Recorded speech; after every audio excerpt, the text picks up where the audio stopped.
우리 하나님 말씀은 이제 마가복음 우리 7장입니다. 7장. 오늘은 저희들이 조금 빨리 진행을 하는 것은 오늘 저희들이 마가복음 7장과 8장의 말씀을 우리가 두 장 좀 같이 우리가 나누려고 그렇게 계획을 하고 있습니다.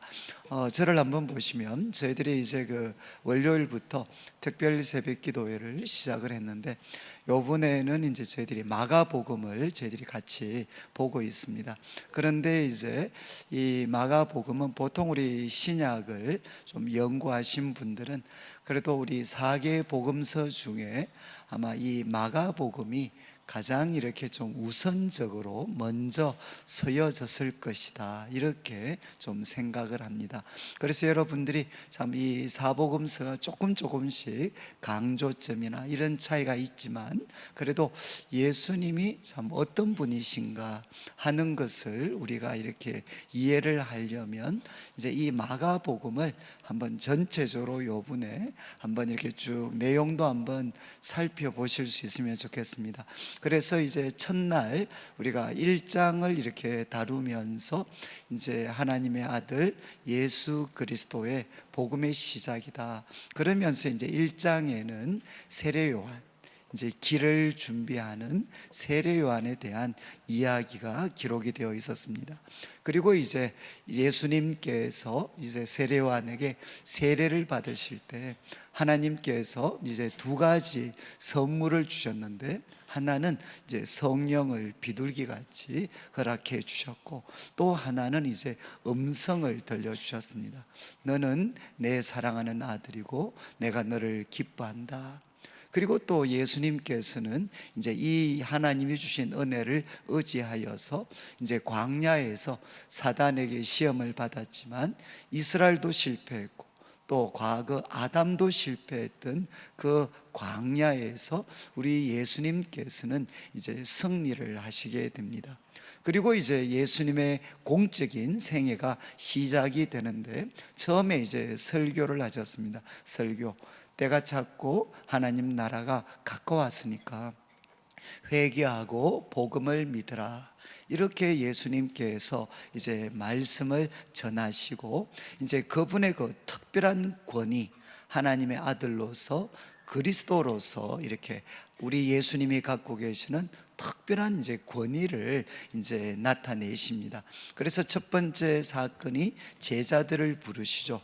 이제 4명의 제자들을 예수님이 부르십니다. 거부할 수 없는 그런 부르심, 거부할 수 없는 그런 권위로 예수님께서 제자들을 부르시고, 또 이제 회당에서 설교하실 때 그 더러운 귀신을 이제 나가도록, 그래서 더러운 귀신을 제압하는 그 권위를 우리 예수님께서 가지셨습니다. 그리고 이제 또 베드로의 장모의 그 질병을 우리 예수님께서 고쳐주셨습니다. 그리고 이제 나병 환자, 참 자신도 부정하고 남도 부정하게 하고 불치병으로 그 당시 여겨졌던 이 나병 환자, 이 나병 환자를 또 예수님께서 그 몸에 손을 대시고 내가 원하노니 깨끗함을 받아라, 이렇게 예수님께서 고쳐주셨습니다. 그런데 이 바쁜 사역 가운데에서도 예수님께서는 이제 새벽 아침 일찍 일어나셔서 하나님과 기도하는 시간을 가지셨습니다. 그래서 이 기도의 시간을 통해서 사람들의 그런 필요나 또 명성, 평판, 이것에 좌지우지되지 않고 하나님께서 예수님을 향해 갖고 계시는 그 뜻에 지배되는 그런 삶을 우리 예수님께서 사실 수 있으셨습니다. 그래서 이것이 이제 1장의 내용입니다. 1장의 내용. 그리고 이제 우리가 둘째 날은 2장과 3장의 말씀을 저희들이 같이 나누면서 이제 한편으로는 우리 예수님의 사역, 그리고 그분의 이름이 점점 사람들에게 알려지게 됩니다. 그래서 그분의 사역과 명성이 한편으로는 확장이 되지만, 그러나 또 반대쪽에서는 이제 점점 긴장이 고조가 되게 됩니다.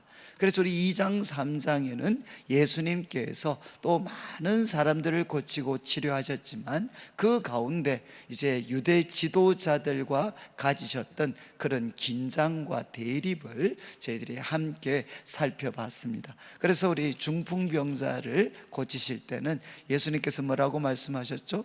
이제 죄 사함을 받았느니라. 그래서 예수님께서 자기는 누구신고 하면 바로 죄 사함을, 죄를 사하는 권세를 가지신 분이시다 라는 것을 나타내셨습니다. 그리고 또 이제 예수님께서는 누구를 부르셨는가 하면 당시에 가장 악한 사람으로 인정받았던 이제 세리, 이제 이 마가복음에는 레위라고 나와 있고, 보통은 이제 마태복음을 기록한 마태로 알려진 이제 세리를 이렇게 예수님이 제자로 부르십니다. 그리고 이제 그가 준비한 잔치, 그 집에서 같이 이렇게 식탁 교제를 나누실 때, 그때 사람들이 또 이렇게 예수님을 또 비난을 했습니다. 왜 당신의 선생은 저 죄인들과 같이 교제를 하시나? 그때 예수님께서 뭐라고 말씀하셨습니까? 인자가 온 것은 바로 죄인, 의인을 위해서 온 것이 아니고 죄인을 불러 회개하게 하기 위해서 왔다. 그래서 건강한 사람들에게는 의원이 필요 없지만, 의원이 필요한 사람은 누구냐? 병든 자라는 거죠. 그래서 예수님께서는 인자가 온 것이 의인을 부르러 온 것이 아니고 죄인을 부르러 오셨다, 이렇게 예수님께서 말씀을 하셨습니다. 또 이제 요한의 제자들, 바리새인의 제자들이, 이제 예수님의 제자들은 금식하지 않는 것 때문에 또 이렇게 비난을 했습니다. 그때 이제 예수님께서 말씀을 하셨죠. 야, 너희들 율법에도 지금 신랑과 같이 있을 때는 자기가 금식하기로 했는 날이라 하더라도 신랑과 같이 있을 때는 금식을 하지 않는다. 그러면서 지금 이제 예수님과 같이 있는 제자들은 어떤 모습과 같은가 하면 신랑과 같이 있는 그런 때라는 겁니다. 그런데 신랑을 빼앗길 때가 올 텐데 그러면 그들도 금식할 거다. 그러면서 이제 예수님께서 참 유명한 말씀을 하셨죠. 모든 금식이나 이런 제도들은 누구를 중심으로 이제 재평가되어져야 되느냐? 예수님을 중심으로 재해석되어져야 된다는 겁니다. 그래서 유명한 말씀을 하셨습니다. 새 포도주는 새 부대에 담아야 된다, 이렇게 말씀을 하셨습니다. 그리고 그 후에 이제 안식일 논쟁, 두 번의 안식일 논쟁이 주어지게 됩니다. 제자들이 안식일 날 밀밭 사이로 가다가 이삭을 먹다가, 또 이제 바리새인들이 어떻게 이런 안식일에 못할 짓을 합니까? 그럴 때 예수님께서 구약 성경에 기록된 다윗의 이야기를 예수님께서 언급을 하시면서, 안식일, 사람이 안식일을 위하여 있는 게 아니고 안식일이 사람을 위하여 있는 것이다. 그리고 또 안식일에 예수님께서 병을 고치나 안 고치나, 한편 손 마른 사람 고치나 안 고치나 보고 있을 때 예수님께서 그들의 완악함을 인해서 화를 내시면서 이야기하십니다. 안식일에 정말 생명을 구하는 것, 선을 행하는 것, 그것이 옳지 않으냐. 그러면서 예수님께서 그 손 마른 자, 그 한편 손 마른 사람을 예수님이 고쳐주십니다. 그래서 여러분, 이 안식일은 우리가 하나님께 예배를 드리고 아무것도 하지 않는 날이 아닙니다.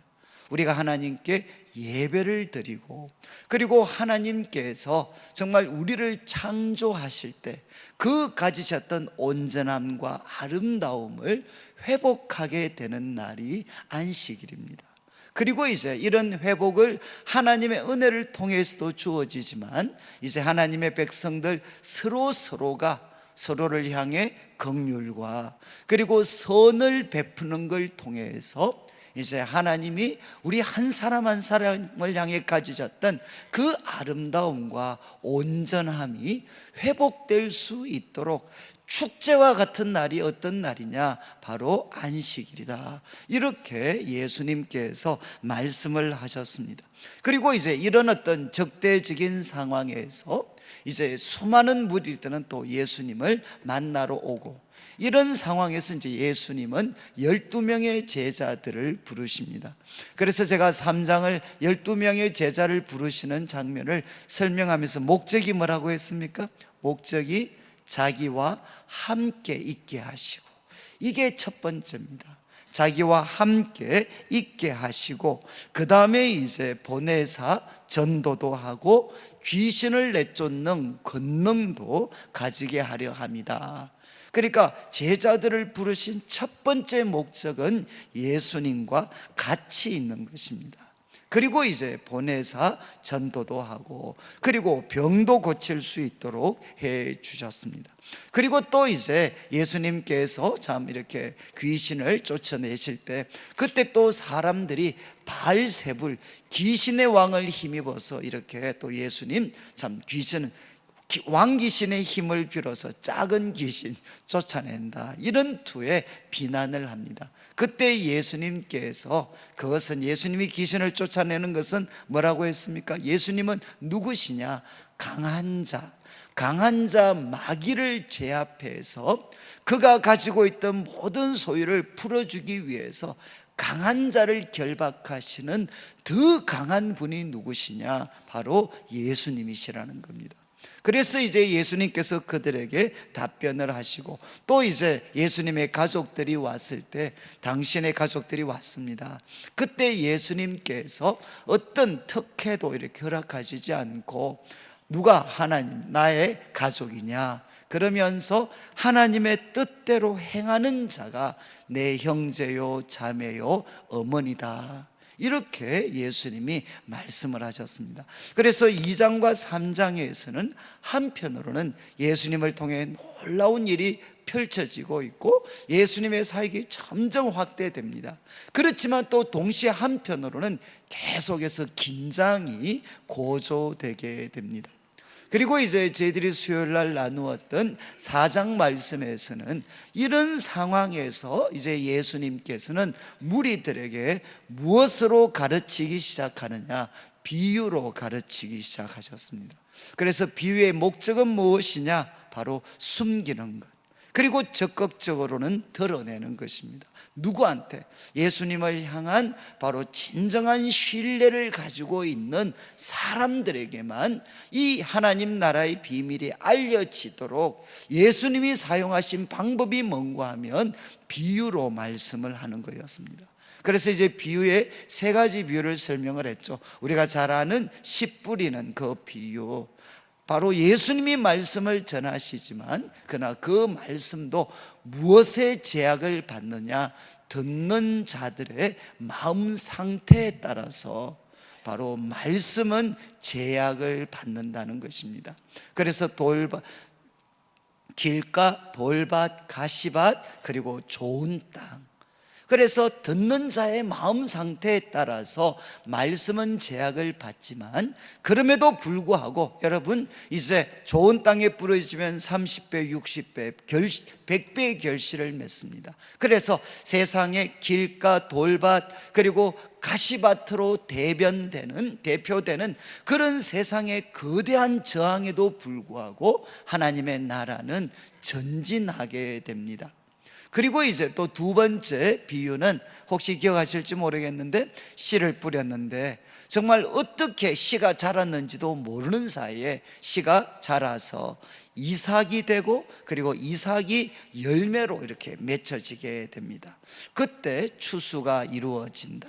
하나님 나라는 이와 같다. 그러면서 예수님께서 무엇을 가르쳐 주셨느냐? 하나님 나라가 시작이 됐는데 이것 자체가 완성을 뜻하는 게 아니고, 완성을 향해 나아갈 때는 반드시 무엇이 필요하냐? 시간이 필요하다는 것입니다. 그리고 하나님 나라를 세우고 확장하는 것은 누가 주도권을 갖고 계시느냐? 하나님께서 주도권을 갖고 계신다는 겁니다. 그리고 이제 또 하나님 나라는 무엇으로 비유할 수 있느냐? 겨자씨로 비교할 수 있다. 그래서 지금은 12명의 제자들, 정말 거대한 세상에 비하면 이 12명의 제자들은 정말 작은 무리죠. 겨자씨처럼. 그러나 앞으로 어떻게 될 것이냐? 하나님 나라가 가지고 있는 생명력 때문에 앞으로 이 겨자씨는 크게 자라서 새가 깃들 수 있을 만큼 자라고 확장되어질 것입니다. 이렇게 예수님은 비유를 통해서 정말 지금의 상황에 대해서 분석도 하시고 또 도전도 하시고, 그리고 그들로 하여금 꿈과 비전을 갖도록 예수님이 만들어 주셨어요. 그리고 이제 저희들이 목요일 날에는 저희들이 이제 예수님께서 행하신 놀라운 일들 4가지를 함께 살펴봤습니다. 예수님은 풍랑을 잠잠케 이렇게 해 주셨습니다. 제자들이 막 죽게 된 것을 돌아보지 않느냐 이렇게 할 때 예수님께서 고요하라 잠잠하라 이렇게 해서 정말 풍랑을 예수님께서 잠잠케 해 주셨습니다. 그리고 또 예수님은 어떤 일을 하셨느냐? 그라사의 그 광인을 예수님께서 고쳐 주셨습니다. 그리고 또 예수님께서는 12년 동안 혈루증으로 고생했던 여인에게 그가 믿음으로 예수님의 옷자락을 만졌을 때 예수님은 그 여인을 고쳐주셨죠. 그리고 또 야이로의 죽은 딸도 예수님께서 찾아가셔서 두려워하지 말고, 죽었다는 소식 들었지만 두려워하지 말고 믿기만 해라. 그러면서 이 소녀의 손을 잡고 예수님께서 달리다 굼, 내가 너에게 이르는데 일어나라, 이렇게 말씀하셨을 때 그 소녀가 일어나게 됩니다. 그래서 저희들이 목요일 날에는 4장 후반부에서 5장까지 말씀을 통해 가지고 이제 예수님이 하신 놀라운 일들을 우리가 한 4가지 정도 함께 살펴봤습니다. 그리고 이제 오늘 새벽이죠. 오늘 새벽 저희들이 6장의 말씀을 저희들이 살펴보면서 먼저는 예수님의 고향 사람들이 예수님을 이렇게 배척하는 내용들을 살펴봤습니다. 이런 상황에서 예수님께서는 이제 제자들을 소위 전도 여행에 보내시게 되죠. 그리고 제자들은 예수님이 부여하신 그런 영적 권위와 또 말씀에 잘 순종해서 이제 이 전도여행에서 놀라운 성과를 거두게 됩니다.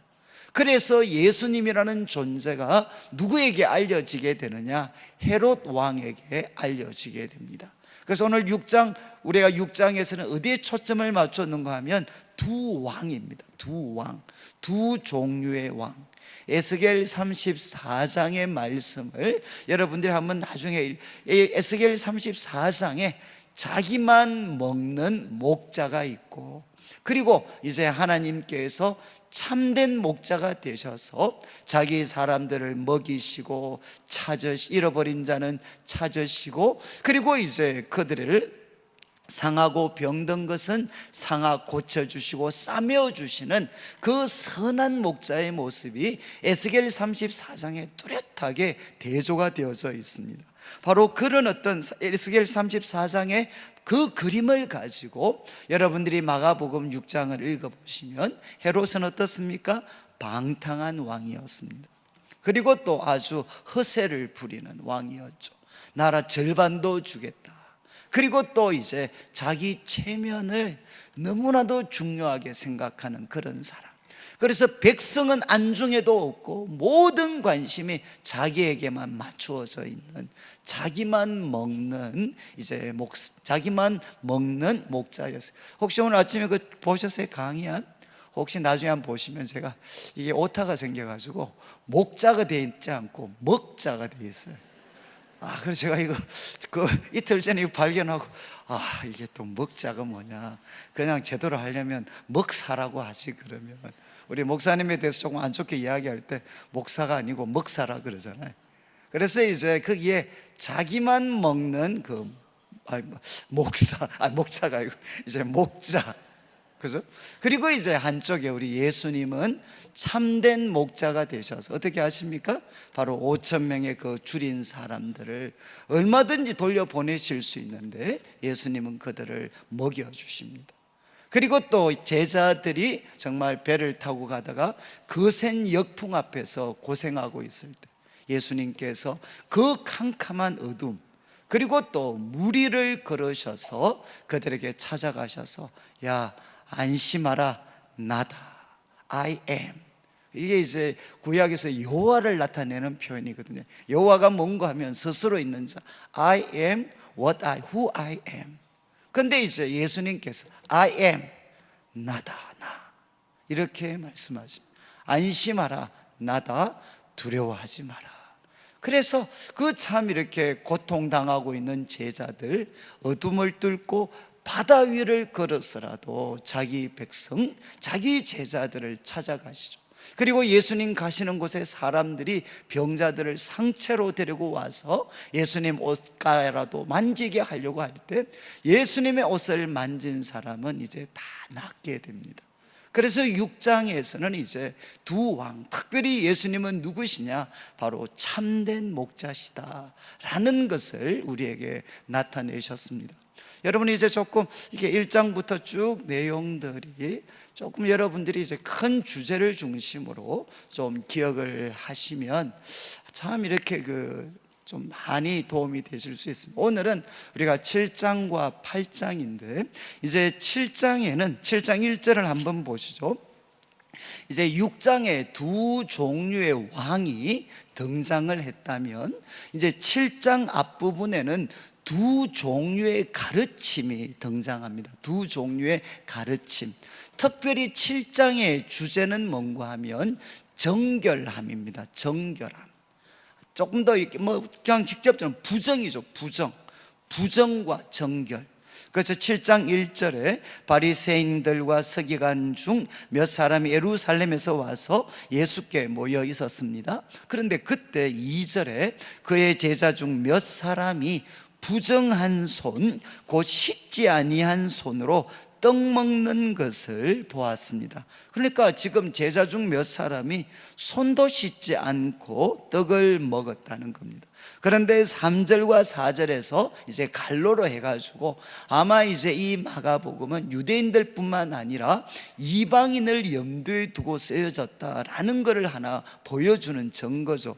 그러니까 이제 왜 이게 문제가 되는지 이제 소개를 했습니다. 갈로로 해서 바리새인들, 모든 유대인들은 장로들의 전통을 지켜 이제 손을 잘 씻지 않고서는 음식을 먹지 않습니다.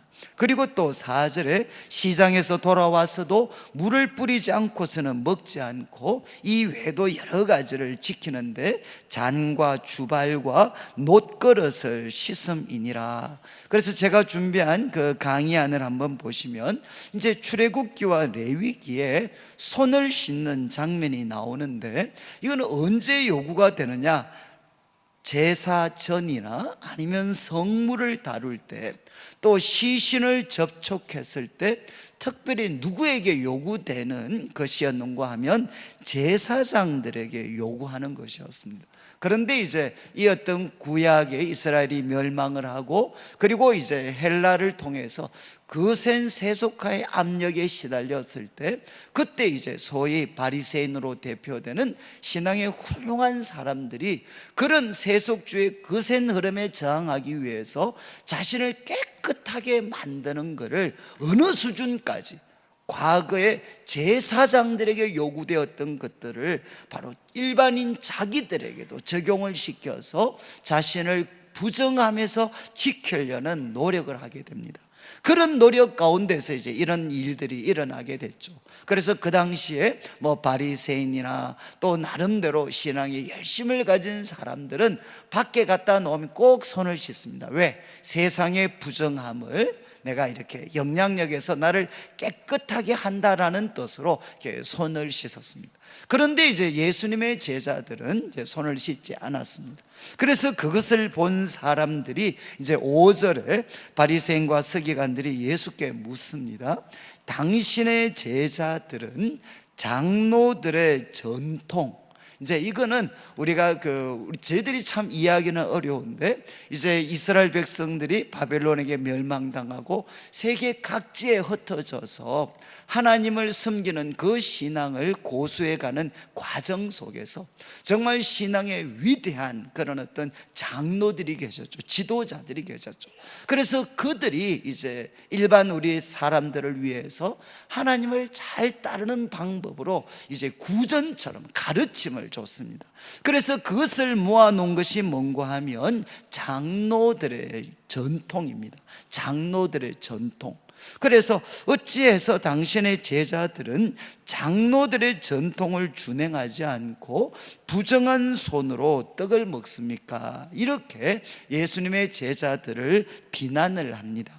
그때 이제 6절 말씀, 이제 예수님께서 반응을 보이시죠. 이제 잘 보셔야 되는데, 6절에 이제 6절부터는 이사야 29장 13절 말씀을 예수님이 인용을 하십니다. 이 바리새인의 도전에 대해서 예수님께서 이사야 29장 13절 말씀을 인용하시면서 6절에 이렇게 이야기했죠. 이사야가 너희 외식하는 자에 대하여 잘 예언했다. 외식하는 자, 너희 외식하는 자에 대해서 잘 예언했다. 그 내용이 뭔가 하면, 이 백성이 입술로는 나를 공경하지만 마음은 내게서 멀도다.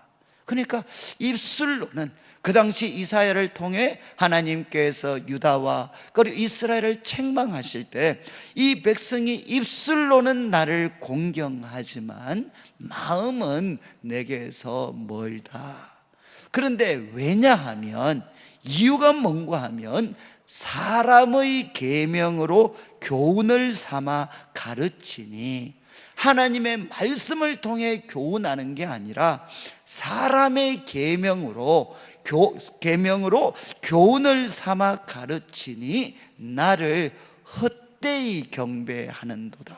여러분, 입술로는 하나님을 공경하는데 마음은 멀리 있는, 이렇게 하나님을 헛되이 경배하게 된 이유가 뭐냐? 이제 사람의 계명으로 교훈을 삼아 가르치기 때문에 이런 일이 일어났다. 이렇게 이사야가 그 시대에 책망하고 하나님이 예언의 말씀을 주셨는데, 이게 바로 너희들한테 잘 들어맞다는 것입니다. 그래서 이제 8절에 이 말씀처럼 이제 여기에 예수님께서 뚜렷한 대조를 시키시죠. 8절에 너희가 하나님의 계명은 버리고, 하나님께서 직접 주신 하나님의 계명은 버리고 이제 그것을 사람에게 적용시키기 위해서 사람들이, 장로들이 만들었던 가르침, 그것은 바로 전통입니다. 정말 하나님 잘 섬기기 위해서 만들었던 것인데, 지금 예수님은 두 가지를 뚜렷하게 구분을 시키시죠. 대조를 시키시죠. 하나님의 계명은 버리고 사람의 전통은 지키는구나. 그리고 9절에서 한 번 더 이제 강조를 하십니다. 또 이러시되 너희가 너희 전통을 지키려고, 그러니까 하나님의 계명을 잘 저버리는 도다. 그러니까 이제는 이 사람들 마음에 하나님의 계명이 우선돼, 원래는 하나님의 계명을 잘 지키고 그걸 삶에 잘 적용하기 위해서 이제는 장로들의 전통으로 대표되는 이 전통을 만들었는데, 시간이 지나면서 어떤 문제가 생겼느냐? 하나님의 말씀은 뒤에 가 있고 사람이 만든 이 전통이 앞서가 있어가지고 사람들의 전통을 지키기 위해서 하나님의 계명을 저버리는 이런 잘못까지 지금 범하고 있다는 것입니다.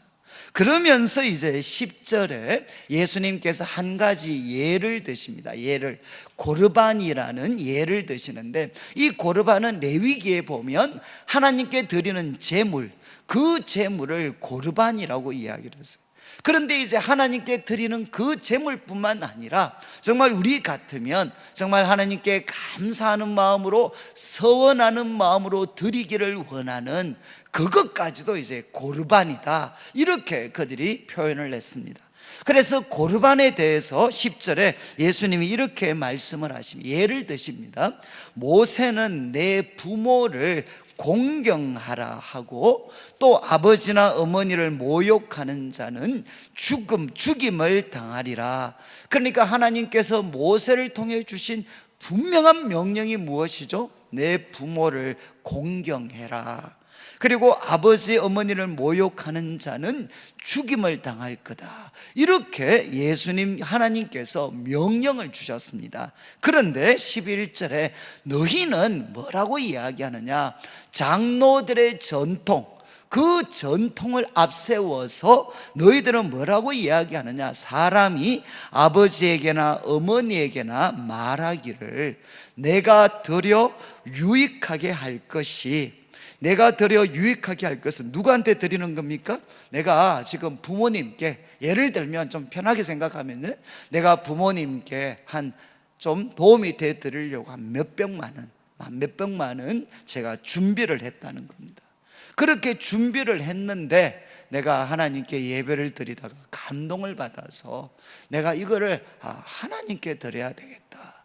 그렇게 해서 이거를 고르반으로 삼아버렸다는 거예요. 그렇게 해서 참 부모님, 아버님 죄송하지만 내가 정말 아버님께 드리려고 생각을 했는데 하나님이 저한테 감동을 주셔서 이거 내가 하나님께 드리는 고르반이 되게 그렇게 했습니다. 그래도 하나님을 내가 먼저 해야 되니까 아버님 죄송합니다. 이제 이런 표현이 있어요. 이런 표현. 그런데 이제 그래서 예수님께서 이렇게 말씀하시면서 12절 자기 아버지나 어머니에게 다시 아무것도 하여 드리기를 허락하지 않았다는 것. 그러니까 지금 부모님한테 내가 드리고 싶은데 이게 뭐가 돼버렸느냐? 고르반이 돼버렸다는 거예요. 내가 서원하고 하나님 앞에 약속을 해서 이게 고르반이 돼버려 가지고 내가 부모님을 드릴 수가 없다는 거예요. 그런데 정말 아이러니컬한 것은 이렇게 고르반이라고 해도 여러분 안 지킬 수도 있었어요. 그리고 번복할 수도 있었습니다. 이거는 시간이 이렇게 제약이 별로 없어요. 그러니까 이 고르반이라는 제도가 하나님께 내가 예물을 드리는, 귀한 물질을 드리는 이 귀한 그런 어떤 소위 전통에 따른 이 제도가 무엇에 악용이 됐느냐? 부모를 공경하는 것을 이렇게 하지 않는, 그 책임을 회피하는데 정당화시키는 그런 도구로 이게 사용되어졌다는 것입니다. 이해를 하시겠습니까? 그래서 이제 13절에 이렇게 말씀하시죠. 봐라, 이것처럼 너희가 전한 전통으로 하나님의 말씀을 폐하고 또 이 같은 일을 많이 행하느니라. 이렇게 예수님께서 말씀을 하셨습니다. 여러분이 이제 앞에 고르반 비유를 생각을 한다면 하나님의 명령은 무엇이죠? 부모를 공경하라는 거죠. 이게 바로 하나님이 주신 명령입니다. 그런데 하나님의 어떤 부분에서도 부모님을 공경해야 되는데 그것 그만 하나님 앞에 내가 고르반이 돼가지고 내가 부모님께 안 드려도 된다, 이런 것을 기록하고 있는 성경은 없습니다. 그런데 이제 사람들이 하나님 잘 섬기겠다고 만든 것이 사람들이 가지고 있는 이런 어떤 나쁜 마음들이 그 좋은 뜻에서 만든 것까지도 얼마든지 악용해가지고 결국은 사람의 계명으로 하나님의 계명을 바로 이제 폐하게 되는 이런 일들이 그 당시 이스라엘 사회 속에 만연되어져 있었다는 겁니다. 그러니까 결국 지금 이 어떤 바리새인과 서기관들이 예수님의 제자들을 보고 손을 씻지 않는 것 때문에 이렇게 비난하는 것도 같은 맥락일 수가 있다는 것입니다. 자, 그래서 이제 13절까지는 예수님께서 이제 그 바리새인과 서기관들의 비난에 대해서 오히려 그들을 책망하셨죠. 너희들은 누구냐? 사람의 계명을 가지고 사람의 계명을 따라서 하나님을 섬기려 헛되이 섬기는 자들이다. 그리고 너희들은 사람이 정한 그 장로들의 유전, 전통 지키려고 하다가 하나님의 계명을 저버리는 이런 잘못들을 많이 반복하고 있는 사람이다, 이렇게 책망하셨습니다. 그런 다음 이제 14절부터는 이제 본래 주제죠. 무엇이 사람을 부정하게 하는가? 무엇이 사람을 부정하게 하고 무엇이 사람을 정하게 하는 것인가? 그래서 14절에 예수님께서 이제 비유를 드십니다. 비유를 15절에 내 말을 듣고 깨달으라 하신 다음에 무엇이든지 밖에서 사람에게로 들어가는 것은 능히 사람을 더럽게 하지 못한다. 여러분, 사람 속으로 밖에서 사람에게로 들어가는 것은 능히 사람을 더럽게 하지 못한다는 겁니다. 예를 들면 뭐죠? 손을 안 씻고 먹는 것, 그건 밖에서 들어가는 거잖아요. 손을 씻지 않고 먹는 게 사람을 부정하게 하는 것이 아니라는 겁니다. 그러면서 이야기합니다. 16절에 그렇지만 사람 안에서 나오는 것이 사람을 더럽게 하는 것이다, 이렇게 예수님이 비유로 말씀을 하셨어요. 그러니까 17절에 무리를 떠나 집에 들어갔을 때 제자들이 그 비유를 묻습니다. 아니, 그건 무슨 말씀이십니까?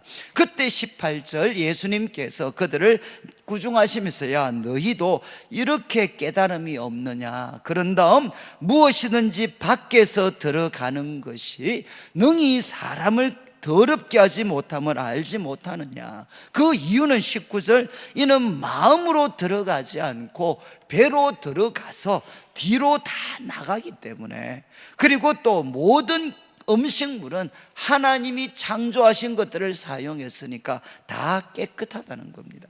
그러니까 손을 씻지 않고 먹는다 하더라도 그것 가지고 사람이 부정해지는 것이 아니라는 거죠.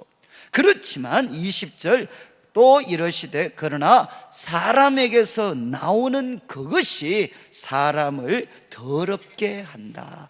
사람 속으로 들어가는 것이 아니라 사람 마음 속에서 나오는 게 사람을 더럽게 하는데, 21절 속에서 곧 사람의 마음에서 나오는 것은 이렇게 구분을 합니다. 악한 생각, 음란, 도둑질, 살인, 간음, 탐욕, 이거 다 뭡니까? 십계명의 뒤에 나오는 것들이잖아요. 음란, 도둑질, 살인, 간음, 탐욕. 그래서 그 십계명에 우리가 6계명부터 이제 10계명까지 쭉 기록되어 있죠. 그리고 이제 악독, 속임, 음탕, 질투, 비방, 교만, 우매함, 이거 역시도 이제 마음일 수도 있지만 이 마음의 생각이 행동으로 나타난 것입니다. 그래서 23절에 이야기합니다. 이 모든 악한 것이 다 속에서 나와서 사람을 더럽게 한다. 여러분, 이제 이 1절부터 23절까지 말씀은 오늘 우리 현대인들에게 정말 주는 도전이 많습니다. 오늘날 우리 현대인들은 과거에는 상상할 수 없을 정도로 깨끗함에 대해서 관심이 많습니다. 정말 저희들이 어렸을 때는 제대로 씻지도 못했죠. 그런데 지금은 이제 사람들이 정말 지나칠 정도로 깨끗함에 대한 관심을 갖고 있습니다. 그래서 사람들이 마치 제자들처럼 이렇게 손 씻지 않고 먹는 것만 보더라도 야, 저 사람은 진짜 원신이다, 원신, 이렇게 우리는 그 사람에 대해서 판단할 수가 있습니다. 여러분, 우리들이 외적인 정결함에 대해서는 그렇게 어쩌면 지나칠 정도로 많은 관심을 가지고 있는데, 정작 우리들을 더럽게 하는 것은 밖에서 들어가는 게 아니라 우리 속에서 나오는 것이 우리를 더럽게 한다는 거죠. 정말 우리는 우리들의 몸의 청결에 대해서 가지는 관심만큼이나 과연 우리 내면, 우리 마음의 정결함에 우리가 관심을 갖고 있느냐는 것입니다. 그래서 예수님께서는 우리에게 말씀을 하셨죠. 사람을 부정하게 하고 사람을 더럽게 하는 것은 밖에서 들어가는 게 아니라 속에서 나오는 것이다. 이런 다음에 이제 24절부터 시작을 해서 8장 10절까지는 여러분 부정한 것도 우리 예수님은 누구시냐 정하게 하실 수 있는 분이십니다. 그래서 그 당시 부정하게 여겨졌던 사람들은 누군가 하면 바로 이방인들이죠. 이방인들, 부정하게 여겨졌던 이방인들을 예수님께서 고치시고 먹이시고 치유하시는 장면이 이제 7장 24절부터 8장 10절까지 나와 있습니다. 그래서 24절에는 첫 번째 사건이죠. 예수님께서 두로 지방으로 가셨어요. 그러니까 대표적인 이방 지역이죠. 이제 항구, 고대 유명한 페니키아 문명의 중심지였던 그 두로 지방에 예수님이 가셨는데 25절 더러운 귀신 들린 어린 딸을 둔 한 여인이 있었습니다. 그래서 예수님의 소문을 듣고 그 발 아래 엎드렸죠. 그리고 26절 소개를 합니다. 그 여자는 헬라인이고 수로보니게 사람이다. 그런데 자기 딸에게서 귀신 쫓아내 주기를 간구합니다. 예수님께 간구를 합니다. 그런데 이제 27절에 예수님께서 대답을 하시죠. 자녀로 먼저 배불리 먹게 할지니 자녀의 떡을 취하여 개들에게 던짐이 마땅하지 않다. 정말 예수님께서 과격한 말씀을 하셨죠. 아니, 자녀들한테 먼저 배부르게 해야 된다. 자녀에게 줄 떡을 취해서 개들에게 던지는 것은 마땅하지 않다. 그래서 이제 예수님의 사역의 원칙 중에 하나가 뭔가 하면 이스라엘 백성들에게 우선권을 주십니다. 그러니까 그 부분을 표현하시는 거죠. 자녀에게 줄 떡을 개들에게 던지는 것은 그건 옳지 않다. 그런데 놀라운 것은 28절 여자가 대답을 합니다. 뭐라고 대답을 하는가 하면 주여 옳소이다. 맞습니다. 저는 개와 같은 존재입니다. 그 당시 이방인들을 멸시해서 표현하는 게 바로 개들이었거든요. 그러니까 주여 옳습니다. 맞습니다. 저 그런 사람입니다. 그런데 뭐라고 했죠? 상아래 개들도 아이들이 먹던 부스러기를 먹습니다. 이렇게 그가 표현을 합니다. 그때 이제 29절 예수께서 말씀을 하시죠. 이 말을 하였으니 돌아가라. 귀신이 내 딸에게서 나갔다. 그리고 이제 30절 여자가 집에 돌아가 보니까 아이가 이제 침상에 누웠고 귀신이 나갔습니다. 여러분 참 이 수로보니게 여인, 참 예수님께서 그를 향해 정말 냉담하셨죠. 냉담. 자녀에게 줄 떡을 개에게 줄 수 없다. 그런데 여인이 이야기했습니다. 옳습니다. 옳습니다. 저는 제가 이 말씀을 통해서 제가 참 받았던 도전은 뭔가 하면 저는 오랫동안 왜 하나님께서 이렇게 수련회나 이런 기도를 이렇게 또 저희들 금요 기도 때 같이 한번 열심히 기도하면 왜 옆에 있는 다른 사람들은 소위 말해서 은혜를 잘 받는 것 같은데 왜 나한테는 이렇게 은혜를 안 주시는가? 저는 참 이렇게 청년 시절을 보내면서 항상 그게 정말 불만이었어요. 그래서 제가 좀 죄송한 말씀인데 막 수련회 가서 은혜 많이 받는 애들 보니까 평소에 죄를 많이 짓는 애들이더라고요. 그래서 내가 이거 은혜를 못 받는 거는 너무 착하게 살았나, 나도 조금 더 이렇게 좀 죄를 지어야 이게 은혜를 좀 세게 받는 건가. 저 정말 이렇게 그런 고민을 많이 했어요. 아니 왜 하나님은 다른 사람들한테는 그렇게 은혜를 잘 주시면서 나한테는 이렇게 참 모질게 하시나, 이런 원망을 제 마음속에 갖고 있었는데 이 말씀 보다가 제가 정말 회개를 했습니다. 그리고 제가 이제 작전을 바꿨어요. 주님 옳습니다. 저한테 은혜 안 주셔도 저는 주님이 제가 주님께 은혜를 받을 만한 그런 마음과 자세를 갖고 있지 않습니다. 주님이 저를 소위 박대하시고 외면하시는 거 그거 옳습니다. 옳습니다. 그러나 주님 저한테 바로 그 개도 정말 부스러기, 상에서 떨어지는 그 부스러기 먹는 것처럼 하나님 제가 그런 자격이 안 되지만 저한테 부스러기의 은혜를 주십시오. 그리고 나니까 정말 제 마음이 느껴져요. 하나님께서 바로 이런 마음과 태도를 참 기뻐하시는구나. 여러분 중에 혹시 저와 같은 고민을 갖고 계시는 분들이 계실지 모르겠습니다. 그런데 오늘 왜 하나님은 나한테 은혜를 안 주시나, 이런 고민이 있는 분들은 오늘 한번 빈말이라도 한번 해보시죠. 주여 올소이다마는, 하나님 저 바로 떨어진 그 부스러기, 아이들이 먹던 부스러기 은혜, 그거라도 저한테는 충분합니다. 그리고 이제 31절부터 37절까지는 이제 31절에 이제 그 두로에서 나와 시돈을 지나서 데가볼리 지방을 통과하여 갈릴리 호수에 이르게 됩니다. 그런데 이제 대부분 성경학자는 이 31절, 이제 여러분 제가 이게 갈릴리 호수라고 말씀을 드렸는데, 갈릴리 호수의 이제 서쪽 편이 바로 이제 유대 이스라엘입니다. 이스라엘. 그런데 그 가나안 호수 동쪽 편은 데가볼리 지방입니다.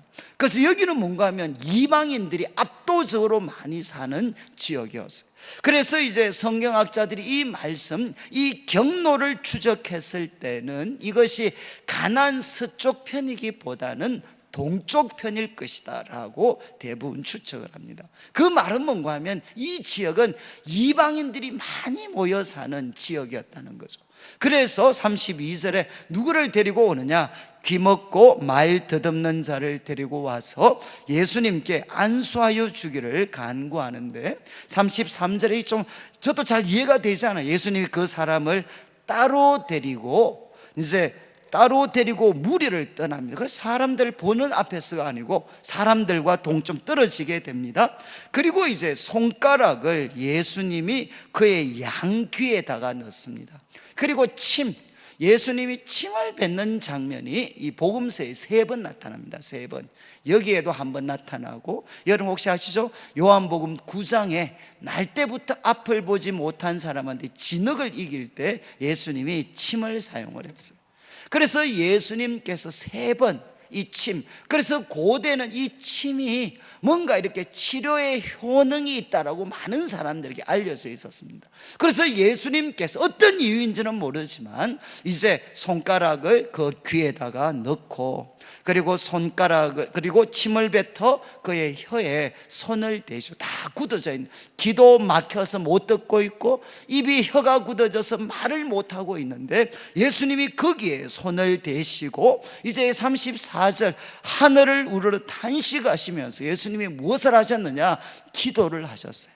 그 기도 내용이 뭐냐, 에바다, 이제 아람어인데 내용이 뭔가 하면 열리라, 닫혔던 귀, 그리고 맺혔던 이 혀가 열려라, 이렇게 하늘을 향해서 예수님께서 탄식하시며 말씀을 하십니다. 그러니까 35절에 그의 귀가 열리고 혀가 풀려서 말을 분명하게 합니다. 그리고 이제 36절에 예수께서 그들에게 경고하사 아무에게도 알리지 말라고 하지만 더 널리 퍼지게 됩니다.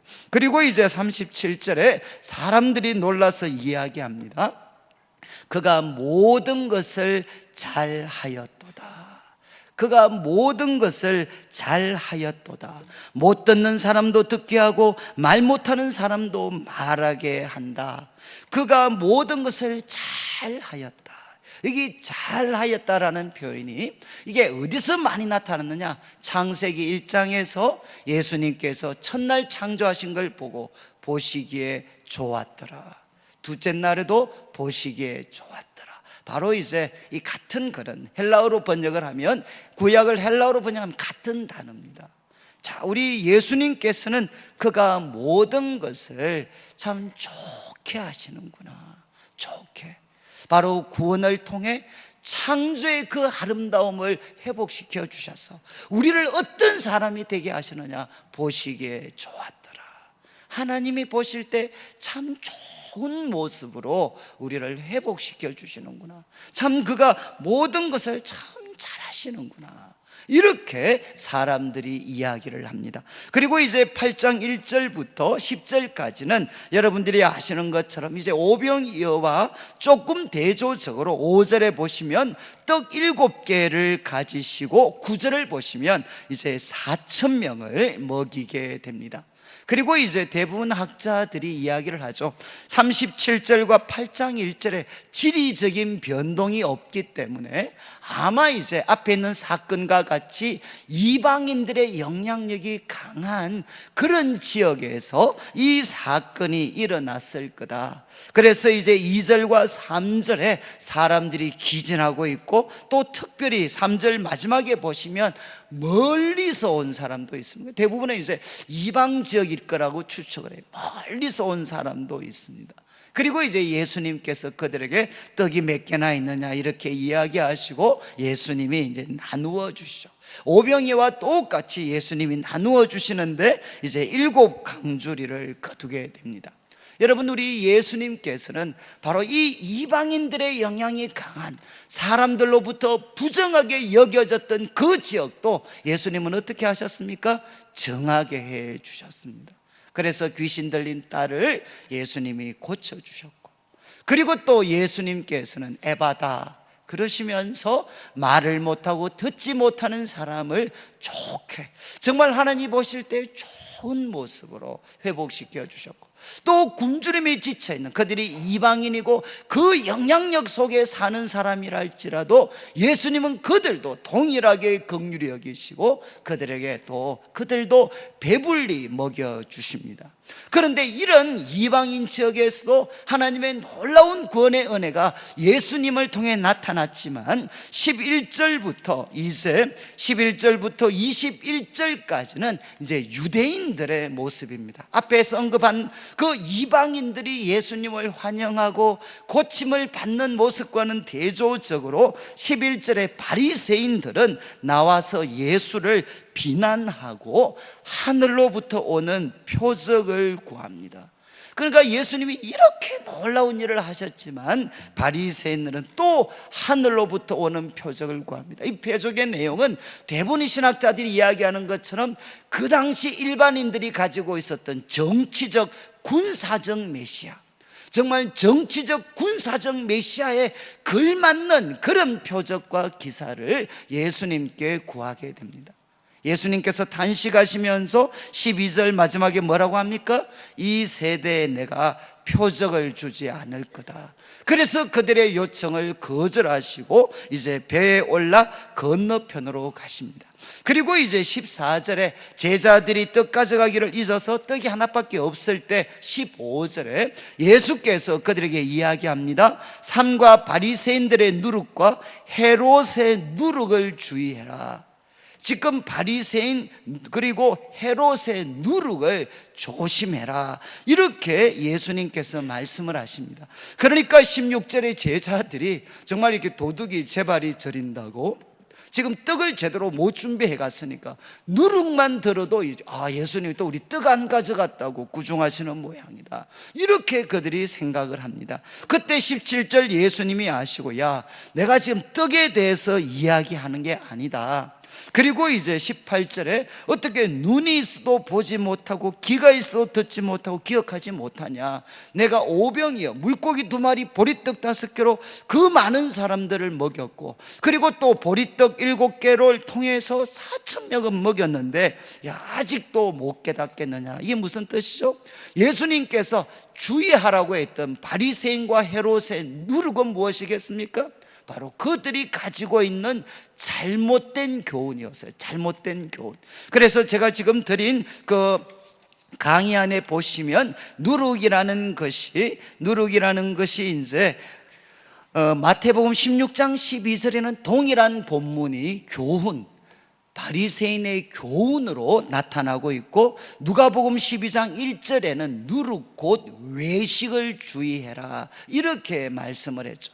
그러니까 하나님 앞에서 바르게 살아가게 하는 그 교훈에 지배되어서 살아가는 게 아니라 극과 속이 다른 사람의 계명을 지키면서, 그래서 하나님이 말씀을 통해서 교훈하신 모습을 기대하기보다는 자기 욕심에서 우러나오는 신앙을 가지려고 했던 그 누룩, 그 누룩을 주의해라. 이렇게 예수님께서 이제 말씀을 하셨습니다. 제가 이제 조금만 말씀드리고, 그리고 나서 이제 여러분 22절부터 26절 이제 마가복음 8장은 여러분 한 가지만 사실 기억하시면 돼요.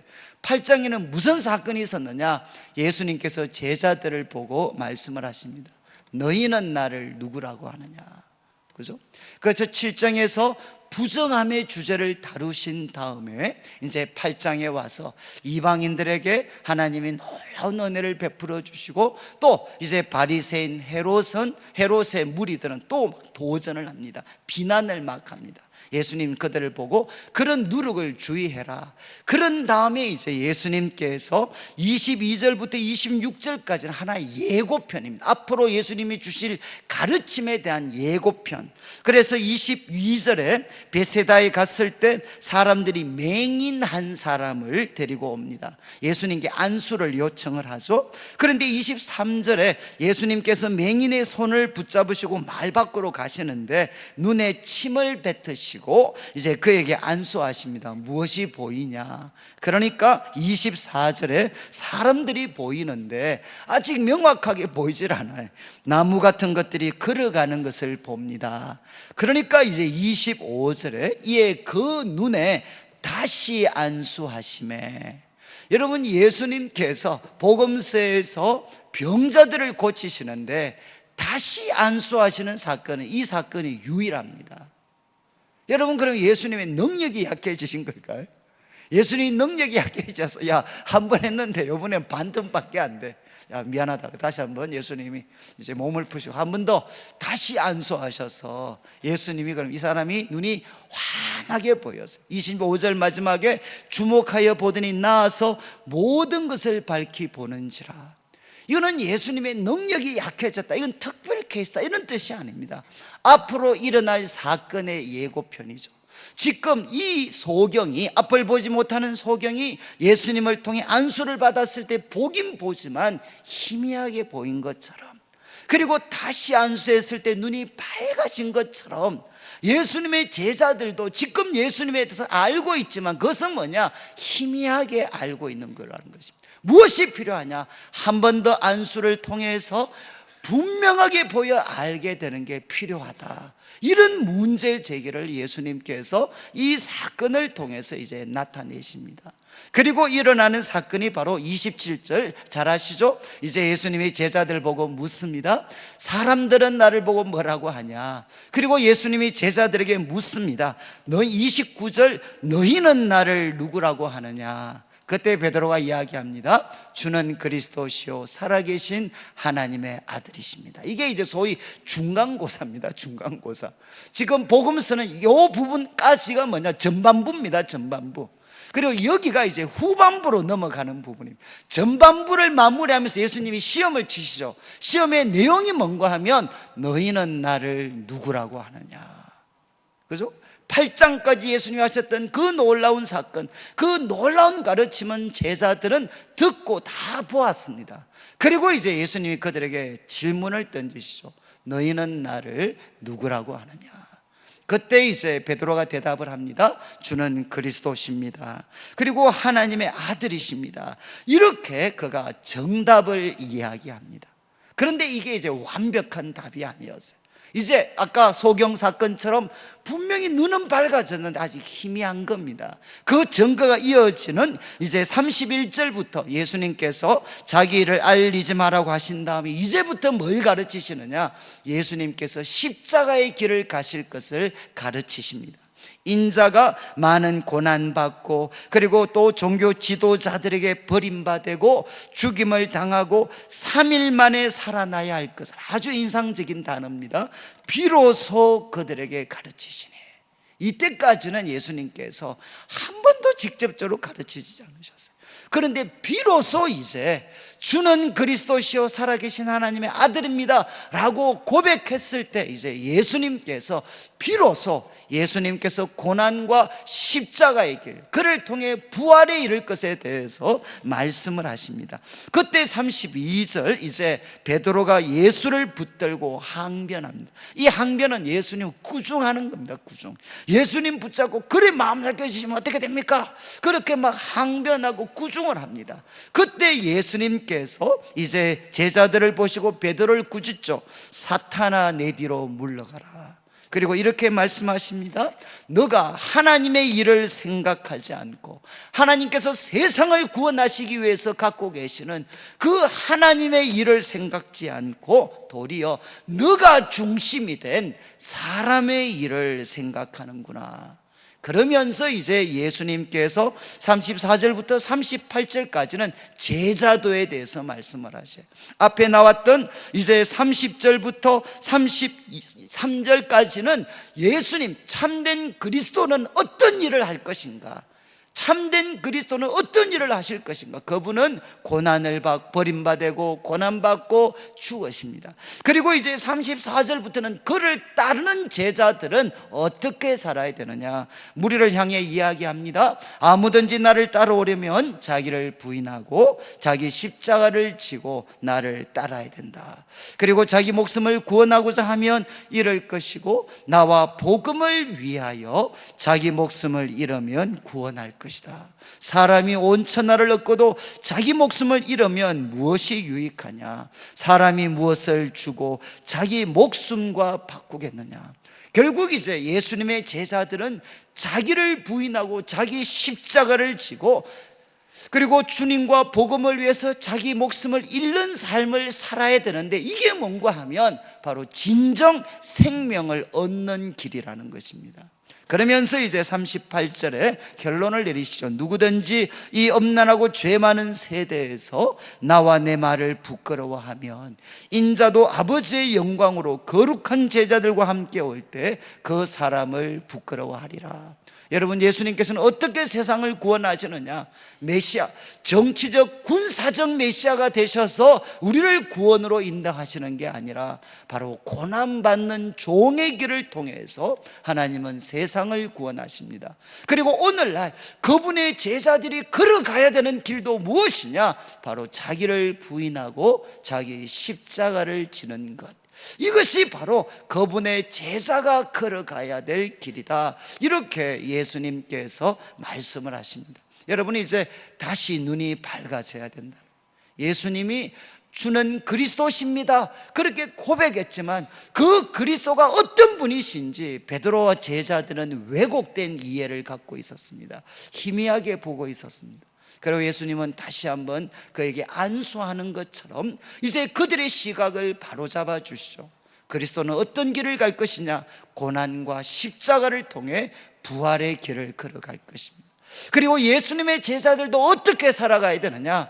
자기를 부인하고 자기 십자가를 지고 바로 앞에 가신 예수님을 따라가는 것, 이것이 바로 진정 자기 생명을 얻는 길이다. 이렇게 말씀을 하십니다. 오늘 여러분 정말 많은 내용을 말씀을 드렸는데 우리 이제 같이 기도를 좀 드리려고 하는데, 우리 7장에서 여러분 이제 깨끗함, 부정함에 대한 이야기를 나누었습니다.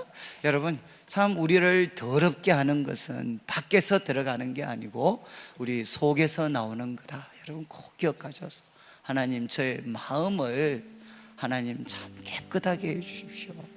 저의 마음을 주님의 보혈로 성령의 도우심을 통해 정결하게 해주십시오. 그리고 이제 수로보닉의 여인 여러분들 기억하셔서 주님 옳습니다. 저 그렇게 은혜 받을 만한 자격 없지만 저한테는 부스러기도 족합니다. 그리고 이제 또 그 에바다, 하나님께서 우리의 상한 몸에 손을 대어 주시고 열려라. 그리고 또 이제 예수님께서 이제 8장에 와서 우리에게 참 말씀을 하셨습니다. 특별히 누룩을 조심해야 된다. 하나님이 중심이 된 교훈이 아니라 자기가 중심이 된 이 누룩을 정말 주의하도록. 그래서 예수님 우리에게 보여주신 것처럼 하나님 한 번 더 저의 눈을 안수하시고 그 제가 밝게 하셔서 십자가를 통해서 부활의 길을 걸어가신 그 예수님을 저도 자기를 부인하고 자기 십자가를 지고 이 예수님을 잘 따라갈 수 있도록 이 밤에 저의 눈을, 저의 마음을 새롭게 해 주십시오.